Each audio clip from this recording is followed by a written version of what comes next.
सभी बच्चों को राम राम। सभी बच्चे खुश रहें, स्वस्थ रहें और मस्त रहें।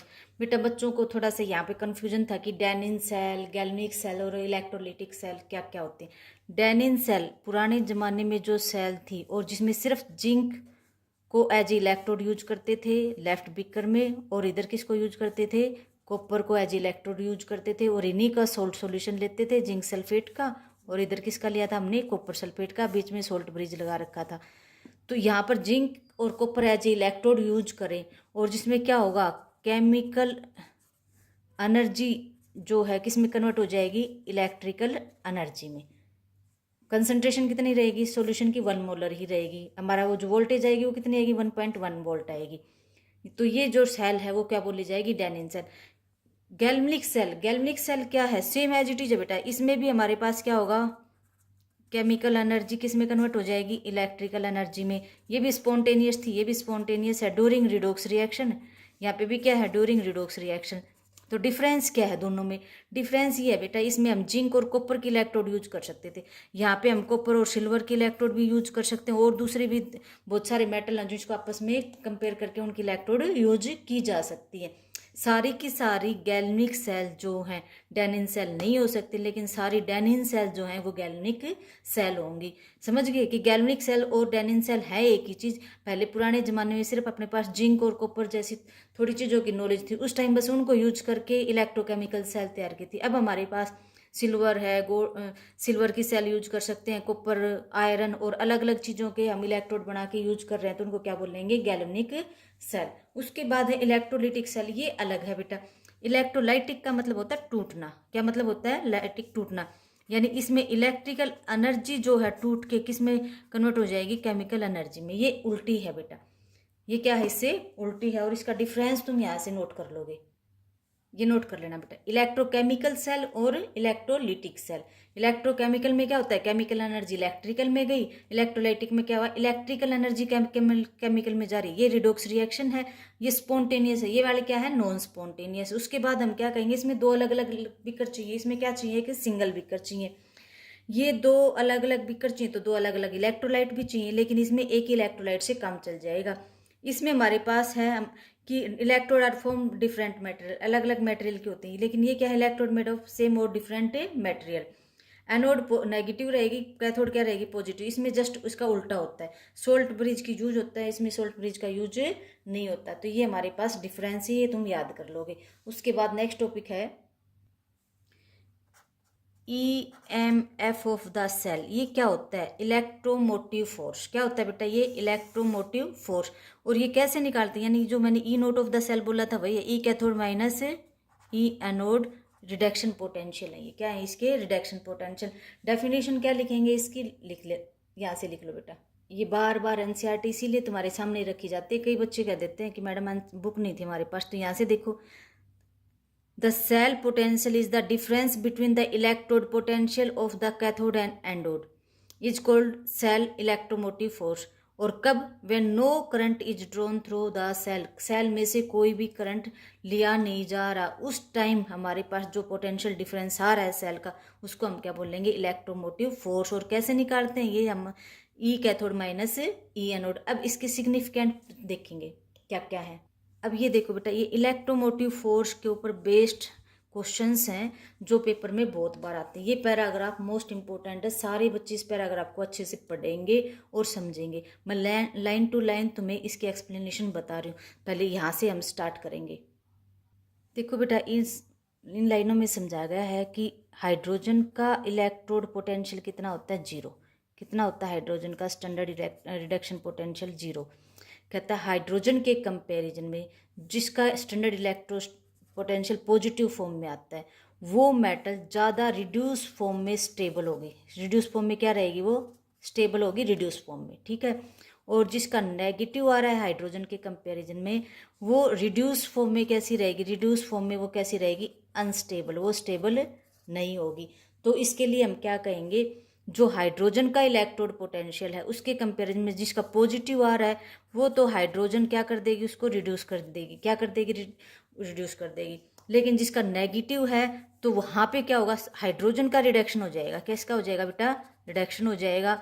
और नेगेटिव वाले जो वैल्यू रखता है इलेक्ट्रोड पोटेंशियल उसका क्या होगा, ऑक्सीडेशन। इसको लेके एक सीरीज तैयार की गई, उस सीरीज का नाम क्या है, electrochemical series, electrochemical series.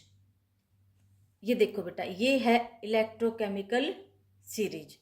Electrochemical series हमें क्या कहती है, इलेक्ट्रोकेमिकल सीरीज हमें कह रही है कि ये हाइड्रोजन का स्टैंडर्ड इलेक्ट्रोड पोटेंशियल है 0। इसके कंपैरिजन में जो जितने भी ऊपर मेटल हैं जिसका सबसे ज़्यादा पॉजिटिव फॉर्म में है वो सबसे ज़्यादा जल्दी से रिड्यूस हो जाएगी, यानी ये जो रिड्यूस फॉर्म है ये ज़्यादा स्टेबल है।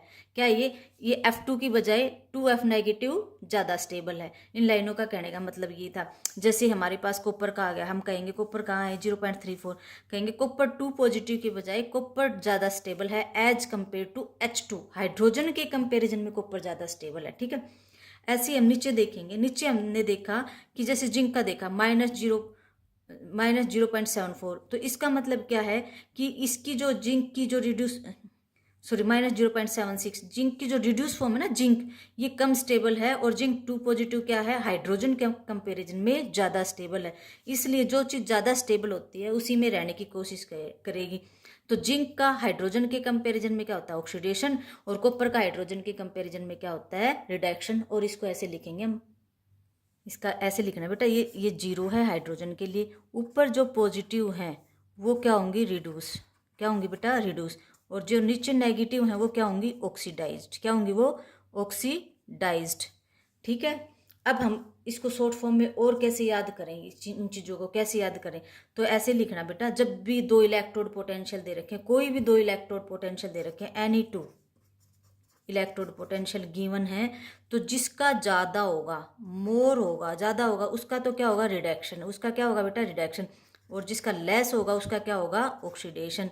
यानी जो जिसका मोर है, मोर मतलब जो ताकतवर है वो क्या करेगा, दूसरों से इलेक्ट्रॉन खींचेगा, इलेक्ट्रॉन गेन करेगा, क्या करेगा, इलेक्ट्रॉन गेन, और इलेक्ट्रॉन गेन करके क्या हो जाएगा, उसका रिडक्शन, क्या हो जाएगा, उसका रिडक्शन।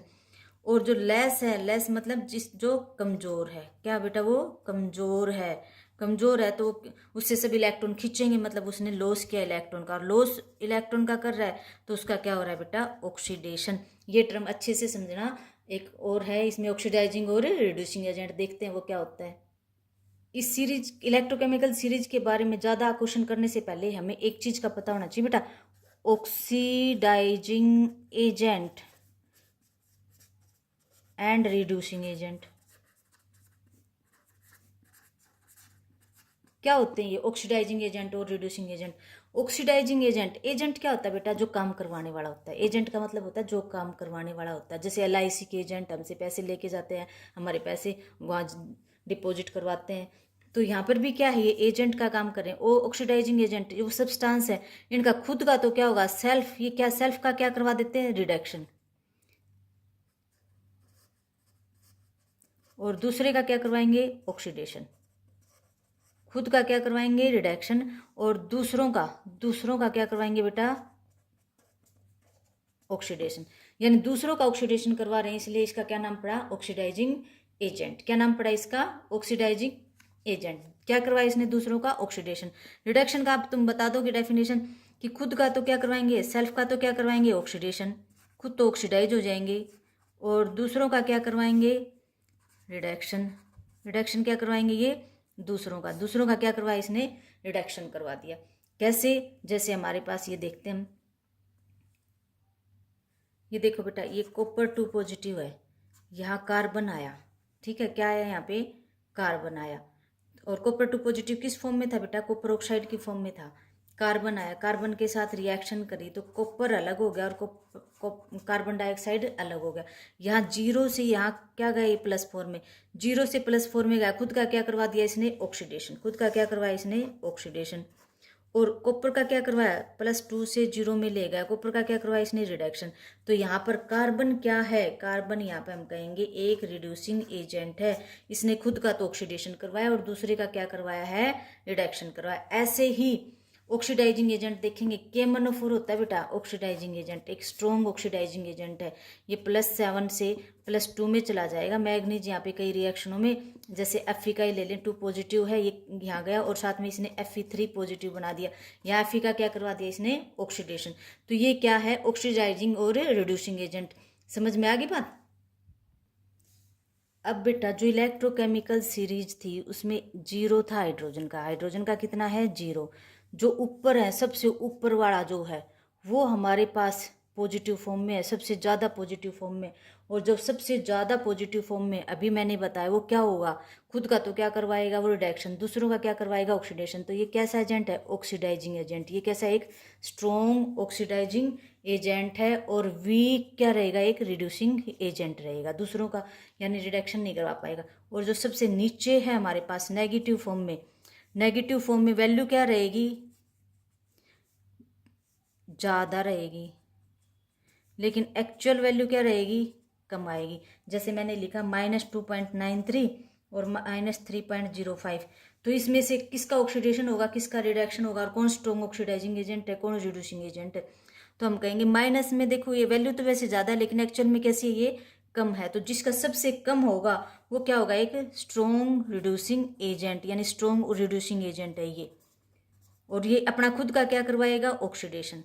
जिसकी वैल्यू कम है उसका क्या होगा, ऑक्सीडेशन। और जिसकी वैल्यू ज़्यादा होती है दूसरे के कंपैरिजन में रिडक्शन।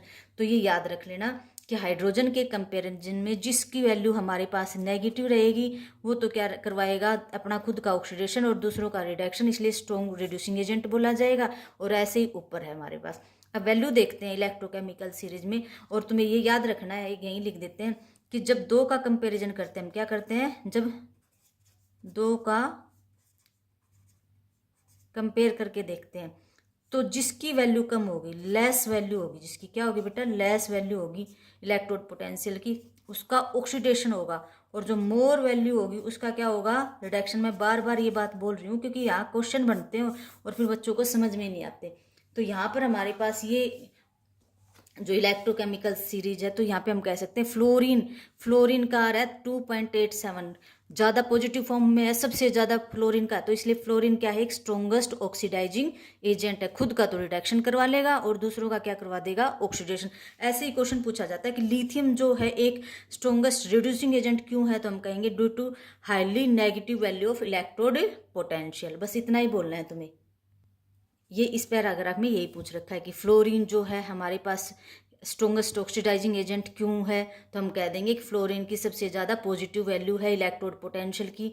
और ऐसे लिथियम का पूछ रखा है, लिथियम क्यों है, तो हम कहेंगे लिथियम की सबसे ज़्यादा नेगेटिव वैल्यू है, नेगेटिव बोलना, या सबसे लेस इलेक्ट्रोड पोटेंशियल है, इसलिए वो स्ट्रॉन्गेस्ट रिड्यूसिंग एजेंट है। अब देखो बेटा, कहता है EMF ऑफ द सेल हमने निकाला था, उसकी क्या क्या इंपॉर्टेंस है, इंपॉर्टेंस या इलेक्ट्रोकेमिकल। एक तो इसने इलेक्ट्रोकेमिकल सीरीज बना के दे दी हमें, क्या बना के दे दी, इलेक्ट्रोकेमिकल सीरीज बता दी इसकी हेल्प से हमने। और इसकी हेल्प से हमने स्ट्रॉन्ग ऑक्सीडाइजिंग एजेंट और स्ट्रॉन्ग रिड्यूसिंग एजेंट के बारे में भी बता दिया। दूसरा हम इससे क्या निकाल सकते हैं, spontaneity of reaction. Spontaneity of reaction ये क्या है बेटा, नया टर्म है, स्पॉन्टेनिटी ऑफ रिएक्शन। कोई भी रिएक्शन होगी या नहीं होगी कब पता चलेगा, कहता है जब हमारे पास E0 ऑफ द सेल की वैल्यू पॉजिटिव आएगी तो उसका मतलब रिएक्शन स्पॉन्टेनियस है। क्या है, रिएक्शन स्पॉन्टेनियस। और अगर E0 ऑफ द सेल हमारे पास कैसा आ रहा है, नेगेटिव आ रहा है, तो रिएक्शन कैसी रहेगी, नॉन स्पॉन्टेनियस, मतलब वो रिएक्शन नहीं हो सकती। क्या है, वो रिएक्शन नहीं हो पाएगी। पॉजिटिव आई तो स्पॉन्टेनियस रिएक्शन हो जाएगी, नेगेटिव वैल्यू आ रही है तो रिएक्शन नहीं होगी। और E0 ऑफ द सेल हमारे पास स्टैंडर्ड स्टेट में, अभी ननेस्ट इक्वेशन हम आगे पढ़ेंगे, ठीक है। E0 ऑफ द सेल निकालने के लिए अगर हमारे पास टेम्परेचर और कंसंट्रेशन अलग आ जाए तो उसके लिए ननेस्ट इक्वेशन है। अब न्यूमेरिकल देखते हैं बेटा, NCERT के क्वेश्चंस करते हैं बेटा एक्सरसाइज के। सबसे पहले देखो क्वेश्चन क्या है, arrange the following metal in order in which they display each other from their solution of their salt. कैसे पता चलेगा बेटा, ये सारी चीज़ें हमें पता चलेंगी इनकी इलेक्ट्रोड पोटेंशियल की वैल्यू से। एल्यूमिनियम है, कहता है एल्यूमिनियम को